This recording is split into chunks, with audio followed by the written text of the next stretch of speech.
Graça e paz, irmãos. Vamos prosseguir o estudo de Efésios. Hoje vamos fazer uma segunda parte, olhando alguns trechos aqui dos capítulos de 1 a 3, que ele vai falar sobre a nossa posição. Amém? Vamos orar antes. Pai, mais uma vez nós clamamos ao Senhor que o Senhor venha falar conosco por meio da profundidade da Tua palavra. Peço que o Senhor venha agir no nosso coração e nos ensinar aquilo que está dentro do Teu querer. Em nome de Jesus. Amém. Amém. Então, a folhinha já vai estar aí no grupo e a gente vai caminhar aqui o nosso estudo da parte falando sobre a nossa posição. Como falamos na semana passada, o livro é dividido do capítulo 1 ao 3, falando sobre a posição nossa em Cristo, e do 3 ao 4, a nossa prática, o que devemos fazer já que temos essa posição. E hoje vamos entrar um pouquinho mais a fundo, então, alguns pontos em relação a essa nossa posição. Então, eu vou seguir bastante a folhinha aí, até para a gente ser mais sucinto, ok? Então, lá, segunda parte, nossa posição. E a gente vai ver alguns... eu vou pegar dois trechos aqui em relação a essa primeira parte. O trecho do capítulo 1, do 1 até o 14, e depois o capítulo 2, do 1 até o 10. A gente vai analisar esses trechos hoje, ok? Então, começando ali da saudação, os versículos 1 e 2. Paulo ele usa a expressão Cristo Jesus duas vezes e Jesus Cristo uma. Eu vou ler. Paulo, apóstolo de Cristo Jesus, pela vontade de Deus, aos santos e fiéis em Cristo Jesus, que estão em Éfeso. A vocês, graça e paz da parte de Deus, nosso Pai, e do Senhor Jesus Cristo. Ok? Então, nessa primeira parte, eu vou lendo as partes e vou dando analisando os detalhes aqui, ok? Que está na nossa apostila. Você percebe que ele fala Cristo Jesus duas vezes e depois ele inverte Jesus Cristo. Por que isso? Por que Paulo fala dessa maneira? Primeiro, Cristo Jesus, ele quer mostrar para os judeus, certo? Que Jesus é o Cristo, ou seja, é o Messias. Cristo é Messias, ok? O Salvador, aquele que estava prometido no Antigo Testamento. Então ele usa Cristo Jesus por essa questão. E depois ele vai falar Jesus Cristo. Por que ele coloca Jesus Cristo? Paulo então acrescenta aqui a palavra antes, ele fala o Senhor Jesus Cristo. A palavra Kyrios no grego. Por quê? Ele enfatiza que Jesus Cristo, ele é o soberano. Senhor, Kyrios, essa palavra Kyrios, ela era usada para os gregos, para Roma, naquela situação, para César. Então, para o imperador. Então, Senhor aqui, Kyrios, mostra essa questão da soberania de Deus, né? Então, logo na introdução da sua carta, na saudação, ele está exaltando a Jesus Cristo como o Messias e como o Senhor. Amém?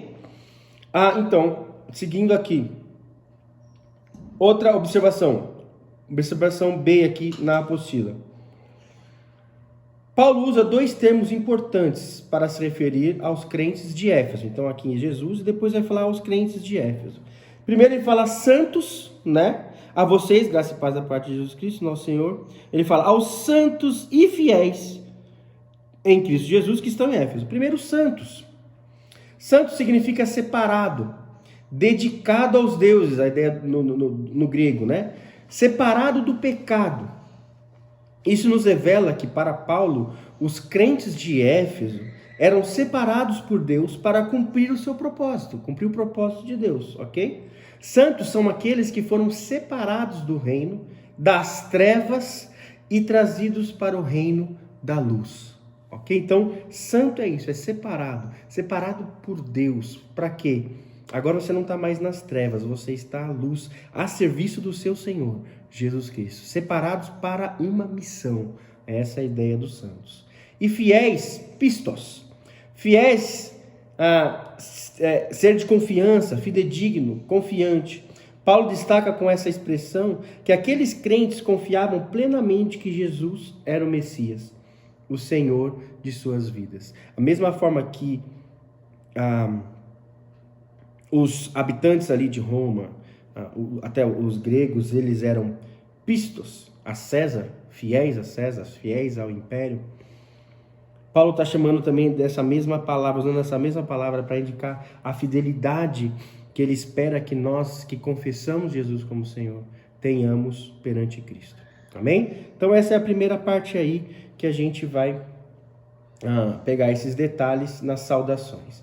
Agora estudando em si os versículos 3 a 14. Vamos tirar algumas perguntas, observações aí. Eu vou ler o texto. Bendito seja o Deus e Pai de nosso Senhor Jesus Cristo, que nos abençoou com todas as bênçãos espirituais nas regiões celestiais em Cristo. Porque Deus nos escolheu nele antes da criação do mundo, para sermos santos e irrepreensíveis em sua presença. Em amor nos predestinou para sermos adotados como filhos por meio de Jesus Cristo, conforme o bom propósito da sua vontade, para o louvor da sua gloriosa graça, a qual nos deu gratuitamente no amado. Nele temos a redenção por meio de seu sangue, o perdão dos pecados, de acordo com as riquezas da graça de Deus, a qual ele derramou sobre nós com toda a sabedoria e entendimento, e nos revelou o mistério da sua vontade, de acordo com o seu bom propósito, que ele estabeleceu em Cristo, isto é, de fazer convergir em Cristo todas as coisas, celestiais ou terrenos, na dispensação da plenitude dos tempos. Nele fomos também escolhidos, tendo sido predestinados, conforme o plano daquele que faz todas as coisas segundo o propósito da sua vontade, a fim de que nós, o que primeiro esperamos em Cristo, sejamos para o louvor da sua glória. Quando vocês ouviram e creram na palavra da verdade, o evangelho que os salvou, vocês foram selados em Cristo com o Espírito Santo da promessa, que é a garantia da nossa herança até a redenção daqueles que pertencem a Deus, para o louvor da sua glória. Esse trecho aqui, vamos tirar algumas perguntas aqui para nossa reflexão. Para que pessoas foram escolhidas ou predestinadas? Busque nesse trecho os motivos, o propósito para o qual Deus nos predestinou. Resposta. Ok? Olhando para o texto. Segundo o texto, Deus predestinou pessoas por 3 motivos. Primeiro, para serem santas e irrepreensíveis. São predestinados aqueles que buscam santificação de vida. Está ali, ó, se você olhar o versículo 4. Porque Deus nos escolheu nele antes da criação do mundo, para sermos santos e irrepreensíveis em sua presença. Então, o primeiro propósito, com licença, para o que Deus nos predestinou foi para sermos santos e irrepreensíveis, certo? Por isso, então, são predestinados aqueles que buscam santificação de vida. Por isso que não tem muito a ver quando as pessoas falam, você foi escolhido, então você pode ver do jeito que você quiser, que você foi escolhido mesmo por Deus, você pode ter a vida que você quiser, que Deus te escolheu e já era. Não. A eleição aqui, a escolha nele antes da criação do mundo, foi com um propósito, para nos tornar santos e irrepreensíveis. Por isso que eu tenho dúvida de quem tem uma vida libertina, se foi escolhido mesmo, porque a escolha foi para um propósito, para ser santo e irrepreensível. Segundo, para serem adotados como filhos, ele vai falar. Em amor nos predestinou, versículo 5, para sermos adotados como filhos por meio de Jesus Cristo, conforme o bom propósito da sua vontade. Ou seja, são predestinados aqueles que entendem os ricos privilégios de ser um filho legítimo de Deus. São predestinados aqueles que entendem que são filhos de Deus. Lá em João, capítulo 1, vai falar quem são esses filhos de Deus. Esse texto nem está na folhinha, você quiser acompanhar aí, mas vai falar algo muito interessante sobre essa questão. Ele vai falar aquele que é a palavra estava no mundo, João 1,10, e o mundo foi feito por intermédio dele, mas o mundo não o reconheceu. Veio para o que eram seus, mas os seus não receberam.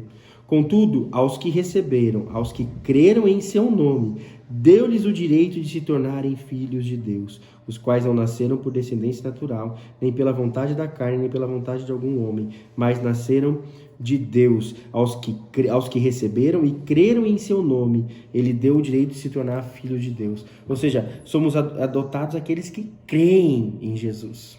Por isso, então, são predestinados aqueles que entendem os ricos privilégios de se tornar um filho legítimo de Deus. Eu creio em Deus, eu me torno filho, sou filho adotivo, eu sou um filho legítimo de Deus.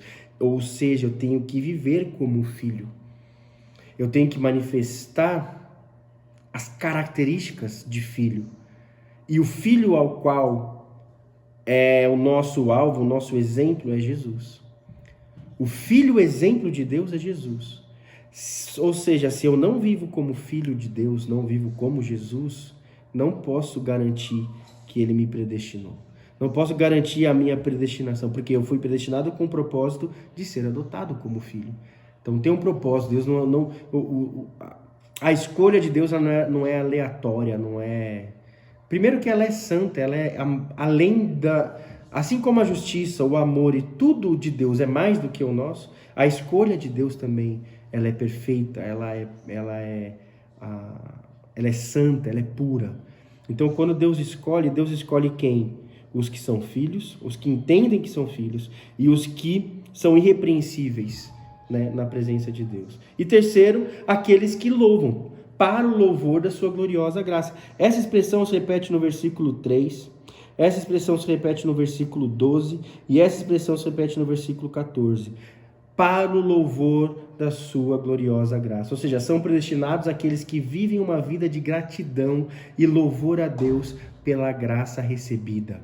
São predestinados aqueles que vivem uma vida de louvor e gratidão a Deus pela graça recebida. Esses são predestinados. Então, a predestinação não é uma escolha aleatória de Deus, que ele escolhe independente do que eu faço, não. Tem critérios, essa escolha foi para um propósito. E se eu não estou vivendo esses propósitos, primeiro, de ser irrepreensível, de ser adotado como filho, entender que eu tenho sou filho de Deus, viver como filho de Deus, como Jesus, e não vivo de louvor e uma vida grata, uma vida que louva, uma vida que demonstra gratidão e louvor a Deus por tudo que Ele fez, eu não posso dizer que eu me enquadro nessa predestinação do Senhor. Viu como fica mais fácil da gente entender? A predestinação não é algo aleatório de Deus. Eu escolhi isso aqui, escolhi aquele ali e tal, independente do que eu faço, do que eu deixo. Não é independente não, porque tem esses propósitos na escolha de Deus, ok? Segunda perguntinha para a gente entender esse trecho. Está aí na apostilinha. De acordo com o texto, quais são os requisitos para uma pessoa ser selada com o Espírito Santo da promessa? Né? Textos que vão nos ajudar, João 3,16, né? A gente sabe de cor, né? Porque Deus amou o mundo de tal maneira que deu seu Filho unigênito para que todo aquele que nele crê não pereça, tenha a vida eterna. João 4,6, João 14,6, eu sou o caminho, a verdade e a vida, né? Ele fala. E Romanos 10, de 9 a 10, que ele vai falar sobre como virão se não há quem pregue, como irão se não forem enviados, tudo, e fala tudo, toda essa questão. Mas esse texto eu vou ler para pegar essa parte que fala assim, no versículo 9. Se vocês confessarem com a sua boca que Jesus é o Senhor e crer em seu coração que Deus estou dentre mortos, vocês serão salvos. Pois com o coração se crê para a justiça e com a boca se confessa para a salvação. Aí depois vai falar como crerão, tal. Então, aqui, olhando a pergunta, de acordo com o texto, quais são os requisitos para uma pessoa ser selada pelo Espírito Santo? E esses textos vão ajudar. Lá ele vai falar no versículo, quando vocês ouviram e creram, no versículo 13, né? De Efésios 1. Na palavra da verdade, o evangelho que o salvou, vocês foram selados em Cristo com o Espírito Santo da promessa, que é a garantia da nossa herança, até a redenção daqueles que pertencem a Deus, para o louvor da sua graça. De novo a repetição. A resposta então é, uma pessoa é selada pelo Espírito Santo quando ouve e crê na palavra da verdade. Quando ouve e crê em Jesus. Jesus é a verdade, né? Ele é o caminho, a verdade e a vida. Ele é a palavra, ele é a verdade. Ou seja, então, quando nós cremos nisso, quando nós cremos nessa verdade, quando nós cremos em Cristo, nós somos selados, o texto fala. Para ser selado, então, a pessoa precisa ouvir o Evangelho e acreditar piamente, demonstrando isso em seu agir, para o louvor da sua gloriosa graça, conforme a pergunta anterior.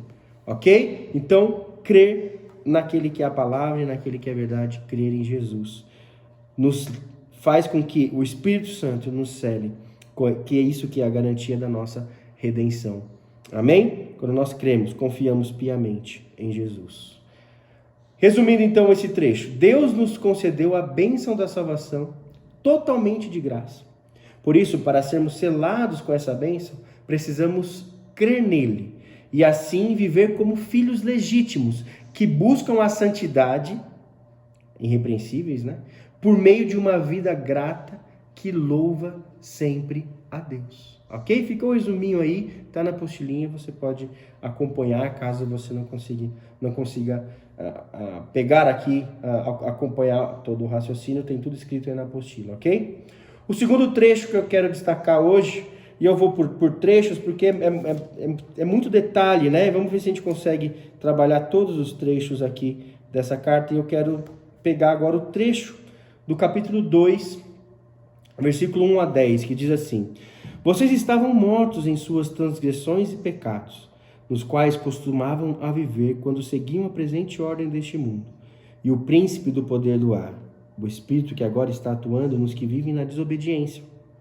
Anteriormente, todos nós também vivíamos entre eles, satisfazendo as vontades da nossa carne, seguindo seus desejos e pensamentos. Como os outros, éramos por natureza merecedores da ira. Todavia, Deus, que é rico em misericórdia, pelo grande amor com que nos amou, deu-nos vida em Cristo, quando ainda estávamos mortos em transgressões. Pela graça vocês são salvos.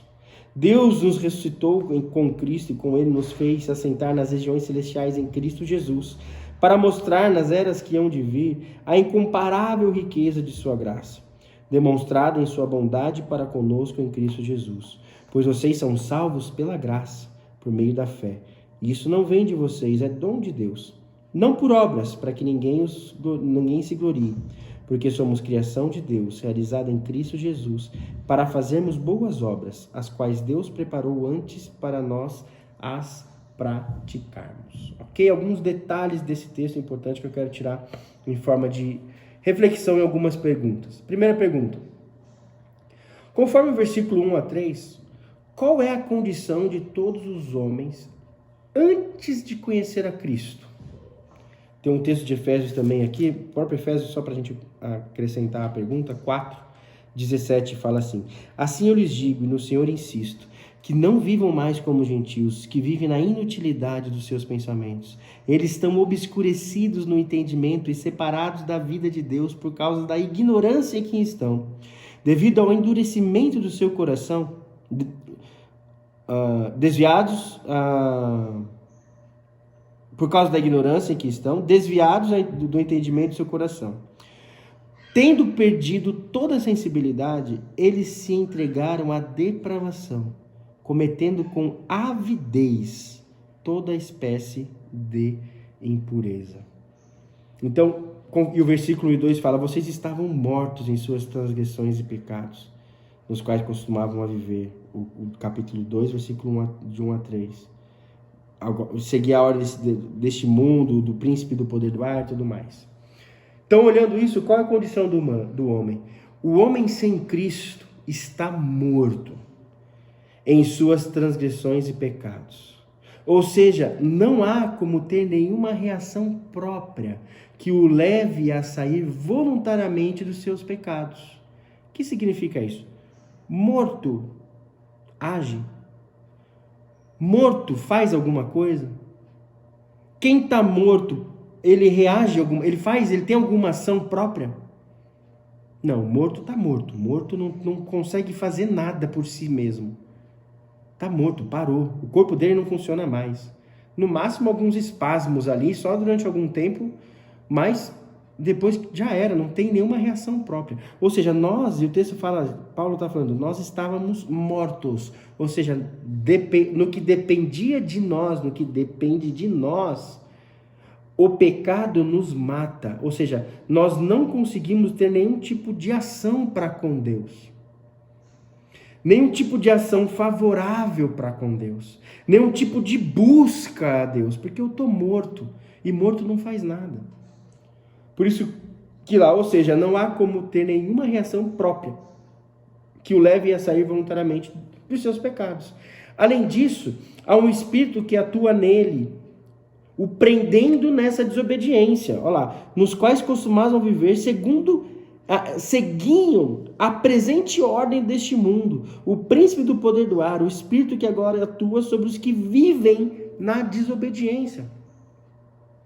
Além de estarmos mortos, nós estávamos submissos, quando o homem sem Deus, ele está morto e ele está submisso ao poder que atua hoje no mundo, que o mundo, a Bíblia fala, o mundo jaz no maligno. Então não tem como sair disso, certo? Seguindo, consequentemente, vive satisfazendo com avidez, aí é o texto do capítulo 4, sem nenhum peso na consciência, toda e qualquer vontade da carne. Basta olharmos para o mundo hoje. É exatamente isso. O mundo comete com avidez toda sorte de pecado. Sem pôr a mão na consciência e entender que aquilo é nojento, aquilo é horrível. Não é essa a condição? Não é exatamente isso que Paulo expõe tão bem aqui? Não é assim que vive o mundo? Segue seus desejos e pensamentos como lhe apraz. Por isso é naturalmente merecedor da ira de Deus. Essa é a nossa condição. Essa é a condição de todo homem sem Deus. Depravação total. Lá em Romanos 3 vai falar, não há ninguém que entenda, ninguém que busque a Deus, não há ninguém que faça o bem. Gênesis no capítulo 6, antes dele falar com Noé, ele fala, e Deus viu que a maldade do homem tinha aumentado e que toda a inclinação do seu coração era sempre e somente para o mal. O homem sem Deus, além de estar morto em relação a Deus, ele não consegue ter nenhuma atitude para com Deus, como ele está morto no pecado, todas as atitudes dele é voltada para o pecado. Ele é escravo, aí Jesus vai falar lá, em João 8, ele é escravo, vocês são escravos do pecado. Todo aquele que vive pecando é escravo do pecado. O que é escravo? Escravo obedece tudo. O escravo ele tem a opção de não obedecer o senhor dele? Não. Ele vai obedecer, tem que obedecer à força. E nós somos escravos do pecado. Então, sem Deus, essa é a condição humana. Sem Deus, essa é a condição do homem. Depravação total, voltado totalmente para o pecado. Okay? Não tem como chegar até Deus com nenhuma atitude, porque ele está morto. E para o pecado, ele está escravo, ok? Do pecado.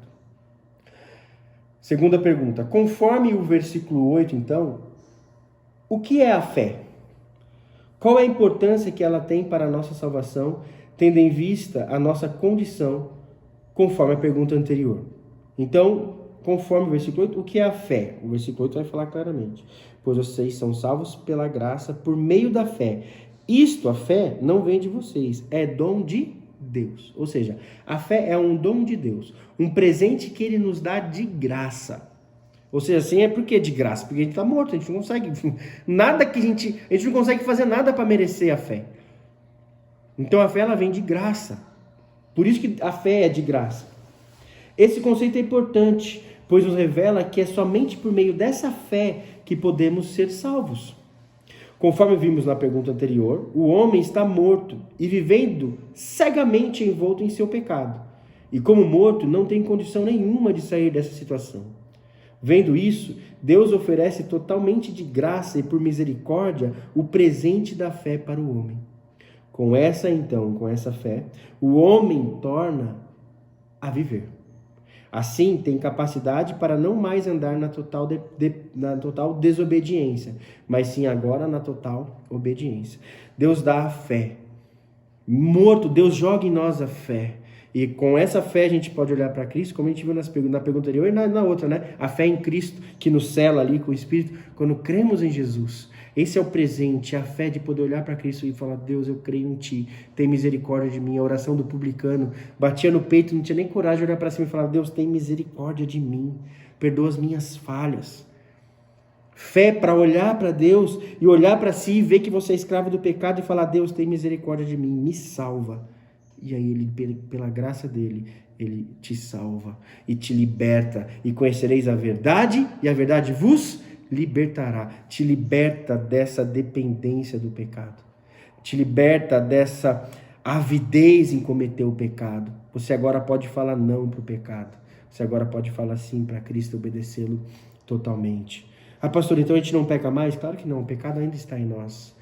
Essa salvação vai ser completa em nós só quando formos glorificados. A gente tem o pecado, tem a luta do pecado. Romanos 7, Paulo fala, né? O bem que eu quero fazer, esse eu não faço. O mal que eu quero fazer, esse eu continuo. O que eu não quero fazer, esse eu continuo fazendo. Então essa luta continua em nós, porque o pecado está aqui. Mas agora é uma luta. Antes não era uma luta, antes a gente era escravo, não tinha opção, pecava. Agora não, a gente tem a opção de obedecer a Deus ou pecar. Amém? Então somos livres do pecado e podemos agora viver a nossa vida totalmente obedientes a Deus. Resumo do trecho, então.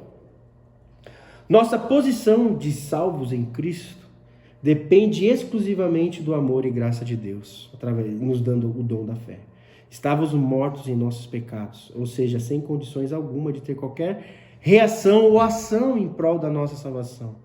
Porém, por nos amar, Deus deu de graça o dom da fé. Assim, por meio dela, podemos ter vida e viver em obediência a Deus, e não mais em obediência a presente ordem deste mundo, ou é escravo do pecado. Amém?